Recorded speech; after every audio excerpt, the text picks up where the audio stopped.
नमस्ते dear students, welcome to all. स्वागत है आप सभी का पीटी एजुकेशन पे। प्रेस इन्फॉर्मेशन ब्यूरो एनालिसिस का आज हमारा सेशन नंबर 49। तो अपने इस 49वें सेशन में जो हम आज कवर अप करेंगे, जो स्टोरीज है हमारी, सबसे पहले पोषण अभियान के बारे में जानेंगे। दूसरा, जलियांवाला बाग स्मारक, थोड़ा सा कंट्रोवर्शियल है, इसको समझेंगे। तीसरा, क्यूसिम टूल किट, क्यूसिम का क्या मतलब होता है ये मैं आपको बताऊंगा। फोर्थ, इकोनॉमी से related, that is FDI inflow, Bharat का बढ़ा है या घटा है वो जानेंगे। फिफ्थ, बीएच सीरीज, ट्रांसपोर्टेशन से रिलेटेड है, motor vehicle act 1988 basically. And sixth, environment और इकोलॉजी से, that is Deepor Beel wildlife century. And finally MCQs for practice. तो चलिए स्टार्ट करते हैं अपना आज का सेशन। सबसे पहला, हमारी जो सबसे पहली स्टोरी है, पोषण अभियान।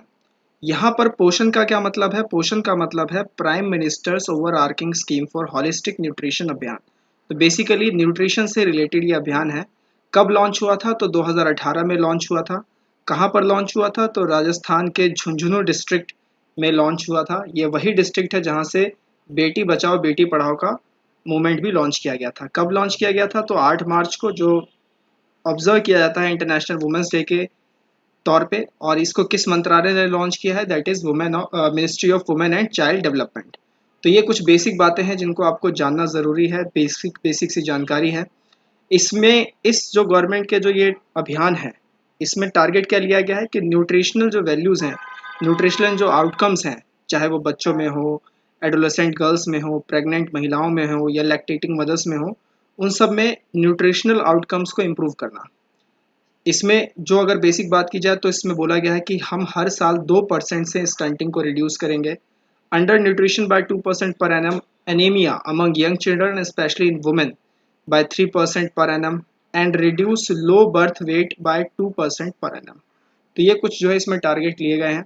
इट इज़ एन इंक्लूसिव जन आंदोलन और people's movement that involves participation of public representatives of local bodies, government department of state and UTs, social organisations and the public and private sector at last. तो सभी तरीके की body को इसमें involve किया गया है।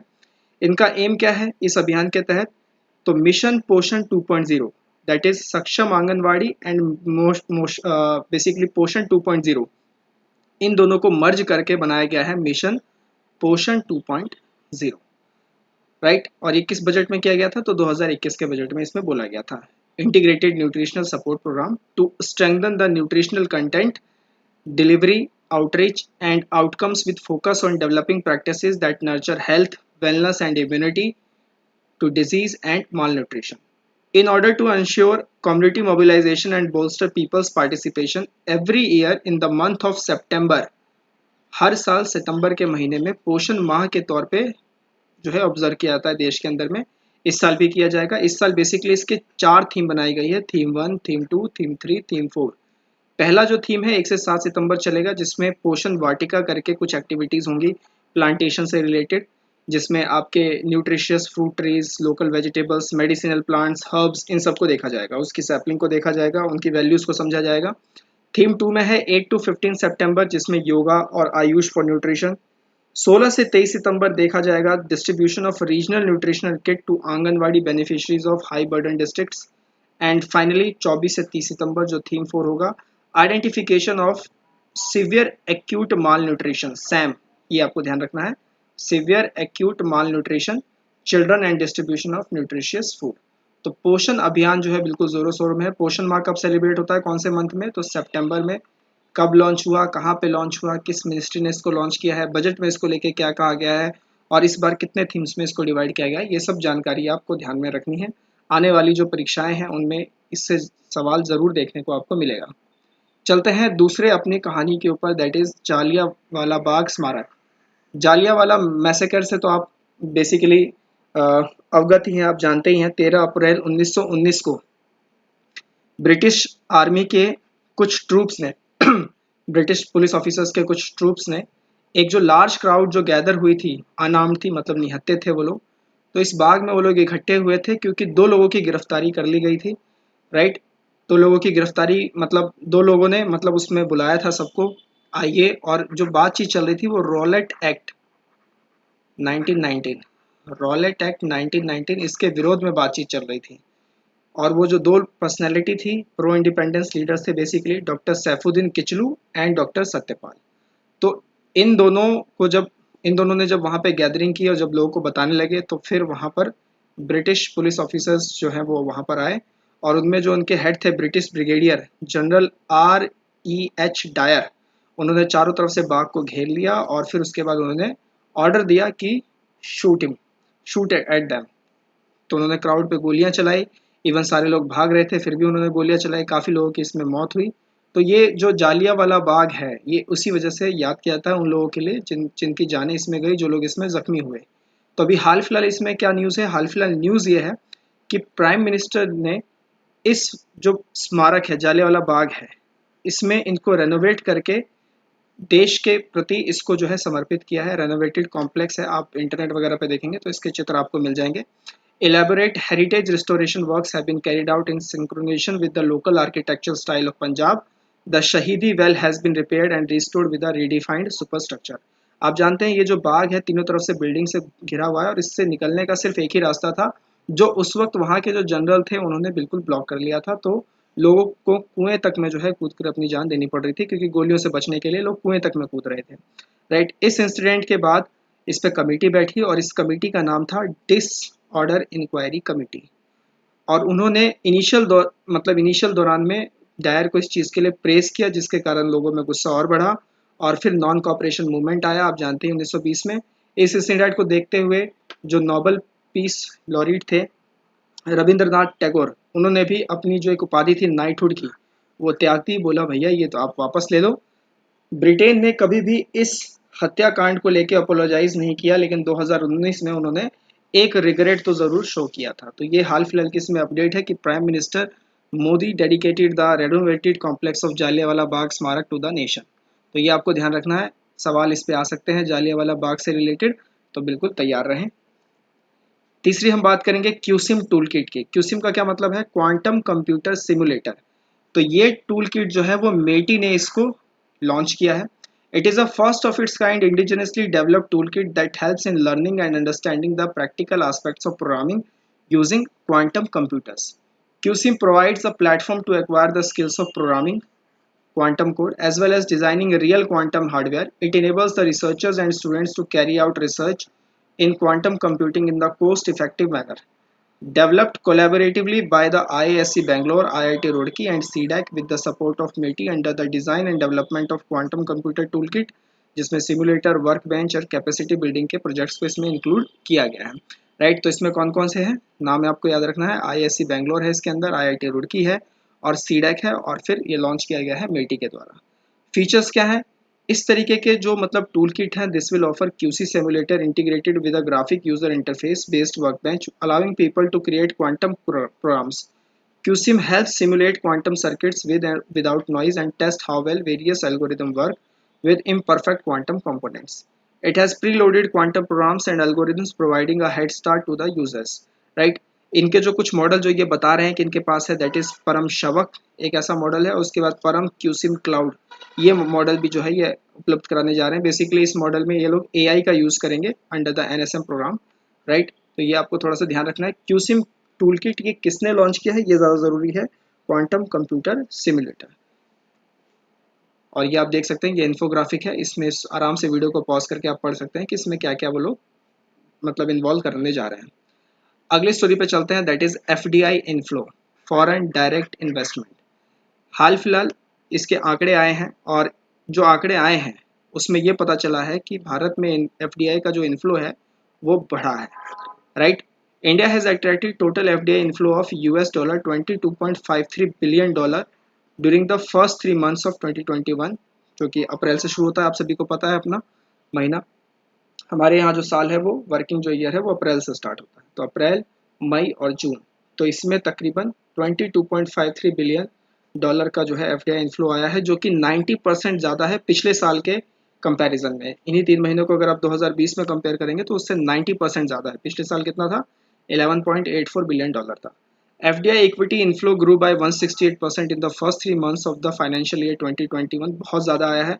और खासकर इसमें जो सेक्टर जिसमें सबसे ज़्यादा उछाल देखने को मिला है वो है ऑटोमोबाइल सेक्टर।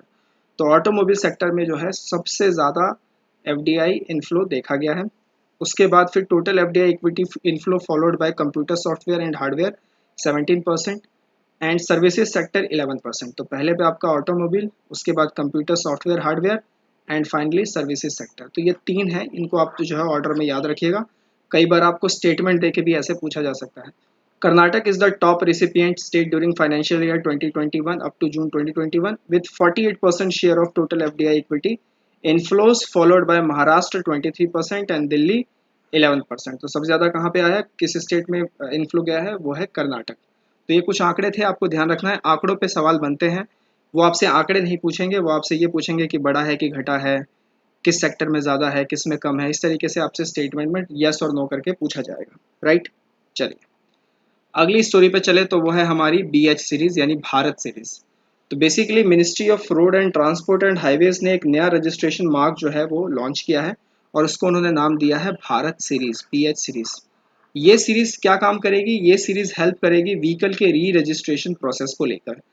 अगर आप एक स्टेट से दूसरे स्टेट में मूव कर रहे हैं तो री रजिस्ट्रेशन जब आप करवाते हैं तो उसमें ये आपको पूरी तरीके से मदद करेगी।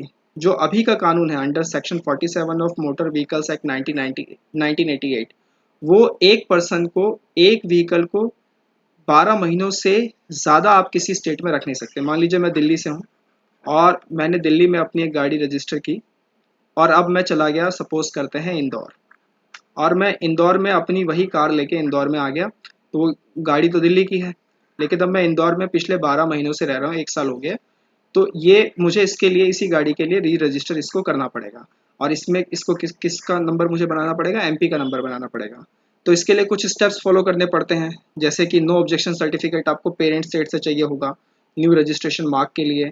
उसके बाद assignment of new register mark after the road tax on in the new state, application of refund for road tax in the parent state. इन तरीकों की मतलब डॉक्यूमेंटेशन वर्क से गुजरना पड़ता है। तो ऐसा ना हो तो उन्होंने एक सीरीज निकाली है, दैट इज रजिस्ट्रेशन री रजिस्ट्रेशन प्रोसेस के लिए, और उसका नाम है Bharat series. Registration mark format in BH series that will facilitate seamless transfer of vehicles is, इसका जो मतलब आप कह सकते हैं मॉडल होगा वो कुछ इस तरीके से होगा, YYBH, यहाँ 4 नंबर फिर XX। YY क्या होगा, YY बेसिकली ईयर को दिखाएगा कि फर्स्ट रजिस्ट्रेशन इसका कहाँ पे हुआ था। BH भारत सीरीज का कोड होगा, गाड़ी नंबर होगी, and XX for alphabets, AA to ZZ, मतलब दिल्ली से MP, इस तरीके से, right. A vehicle bearing this BS series registration mark shall not require assignments of a new registration mark when the owner of the vehicle shifts from one state to another state। मतलब जो documentation की जो process पहले थी उसको कम किया जाएगा। तो ये बहुत ही एक अच्छी पहल है ministry of road and transport and highways की तरफ से। आई होप आपको क्लियर होगी। कुछ इस तरीके से आपको दिखाई देगा, यहाँ पर आपका ईयर होगा जब पहली बार आपने गाड़ी रजिस्टर किया, BS सीरीज, गाड़ी का नंबर, और फिर अल्फ़ाबेट्स, राइट, किस स्टेट में ये जा रहा है। अब क्लियर है आपको। चलिए आते हैं अपनी फाइनल स्टोरी की ओर, that is Deepor Beel wildlife sanctuary. तो MOEFCC ने नोटिफाई किया है Deepor Beel wildlife sanctuary को eco sensitive zone. Basically Beel का क्या मतलब होता है, बील का मतलब होता है वो जमीन की वो निचली सतह जहाँ पे पानी जमा हो जाता है, राइट। तो ऑब्वियस सी बात है, ये अपने आप में अगर पानी यहाँ जमा हो रहा है तो ये अपने आप में एक वेटलैंड भी होना चाहिए। तो यस, सो दीपोर बिल है कहाँ पे, दीपोर बिल गुवाहाटी सिटी के साउथ वेस्ट लोकेशन पे लोकेटेड है, कामरूप डिस्ट्रिक्ट में आता है और असम स्टेट में है। It is a permanent fresh water lake in a former channel of Brahmaputra river to the south of the main river. It is a wetland, जैसे मैंने आपको बताया ना कि ये वेटलैंड भी होना चाहिए क्योंकि बिल का तो मतलब ही वही होता है। So it is a wetland under the Ramsar convention. Ramsar किस देश में है, आप जरूर बताइएगा, ये कन्वेंशन किस देश में हुई थी। ये आज आपके लिए पहला सवाल कि रामसर कन्वेंशन कौन से देश में हेल्ड हुआ था। which has been listed since November 2002. Considered as one of the largest bills in the Brahmaputra Valley of Lower Assam, it is categorized as the representative of the wetland type under the Burma Monsoon Forest Biogeography region. It is also an important bird sanctuary जहाँ पर बहुत तरीके के migrant species को spot किया जाता है। इसमें कंसर्न क्या है कि लगातार बहुत सारे कूड़े यहाँ पे भरे जा रहे हैं, लोग यहाँ पे मतलब एंक्रोचमेंट कर रहे हैं, रहना चाह रहे हैं, कमर्शियल बिल्डिंग्स यहाँ पे खड़ी हो रही हैं। Railway track which is set to be doubled and electrified और इन द सदर्न रिम। तो ये सारे यहाँ के कंसर्न है क्योंकि इनका फिर जो एक इकोलॉजिकल बैलेंस है वो बिगड़ता है। Deepor bills water has become toxic and lost many of its aquatic plants that elephants would feed on. Wetlands critical for biodiversity are disappearing rapidly, with recent estimates showing that 64% or more of the world's wetlands have vanished since 1900। तो ज़्यादा से ज़्यादा wetland आपके ख़त्म हो रहे हैं और उसका कारण यही है ह्यूमन इंक्रोचमेंट या फिर कमर्शियल यूनिट्स के लिए आप उन्हें यूज़ कर रहे हैं। Major changes in the land use for agriculture and grazing, water diversion for dams and canals and infrastructure development are considered to be some of the main causes of loss and degradation of wetlands. तो ये कुछ कारण है जिससे wetlands की जो है मतलब वेटलैंड्स जो है वैनिश होते चले जा रहे हैं, और ऐसा नहीं होना चाहिए। तो ये इकोलॉजिकल बैलेंस को देखना किस मिनिस्ट्री का काम है, दैट इज MOEFCC का काम है। And that's why they have notified this Deepor Beel wildlife sanctuary as eco sensitive, कि किसी भी तरीके की हम यहाँ पे कोई भी हलचल activity related to human habitation और कमर्शियल यूनिट्स उसको हम बर्दाश्त नहीं करेंगे, क्योंकि इससे एक इकोलॉजिकल बैलेंस जो है ख़राब होता है। वहाँ की स्पीसीज़ भी मतलब वहाँ की स्पीसीज़ भी वैनिश होती हुई आपको दिखाई देगी फिर, right. So this is the Deepor bill. State वगैरह आप याद रखिएगा कौन से स्टेट में आता है, कहाँ पे आता है। एक बार फिर से सारे कॉन्सेप्ट्स सारी स्टोरीज में आपको दिखा दूँ। सबसे पहला था हमारा पोषण अभियान, ये हर साल आता रहता है। पोषण अभियान पे सवाल भी आ चुके हैं और आते रहेंगे। जालियांवाला बाग स्मारक, पिछले साल भी जालियांवाला बाग से रिलेटेड एक कंट्रोवर्शियल आया था कि इनके हेड को चेंज कर दिया गया था, और इस बार पूरा एक नया स्मारक बनाया जा रहा है, right. QSim toolkit and FDI inflow, कितना FDI इनफ्लो हुआ है उसके हमने आंकड़े देखे। BH series by ministry of road transport and highways, and finally Deepor Beel wildlife sanctuary, right. ये उसका मैप है दीपोर बिल का, आप आराम से वीडियो को पॉज करके देख लीजिएगा। आगे चलते हैं MCQs की तरफ। आज का हमारा पहला सवाल, which of the following is not a Ramsar convention site in India. इनमें से कौन सा रामसर कन्वेंशन साइट नहीं है भारत में? सूरज तल लद्दाख, लोनार लेक महाराष्ट्र, सुर सरोवर उत्तर प्रदेश, दीपोर बिल आसाम। इनमें से कौन सा रामसर कन्वेंशन नहीं है? दूसरा, consider the following statement regarding children's climate risk index. पहला है, it ranks countries based on children's exposure to climate and environmental shocks such as cyclone and heat waves as well as their vulnerability to those shocks based on their access to essential services. Second is, Pakistan, Bangladesh, Afghanistan and India are among 4 South Asian countries where children are at extremely high risk of the impacts of climate crisis. Select the correct statement। ये है आपका पहला option, right. यहाँ पे मैं लिख देता हूँ, this is option A, this is option B, this is option C and this is option D, right. चलिए तीसरे सवाल पे आते हैं। Consider the following statement regarding chikungunya से रिलेटेड ये सवाल है। पहला है, it is most often spread to people by Aedes aegypti and Aedes albopictus mosquitoes. Second, there are several vaccine available to prevent chikungunya, right. क्या vaccine available है chikungunya को हटाने के लिए, रोकने के लिए, उसकी रोकथाम के लिए? तो ये है आपके पास 4 ऑप्शन। अपने आंसर्स कमेंट थ्रेड में ज़रूर पोस्ट करें, जितना हो सके दोस्तों को शेयर करें, दोस्तों को बताएं। हम लगातार ऐसे सेशन आपके लिए लाते रहेंगे। टिल देन टेक केयर, नमस्ते, जय हिंद।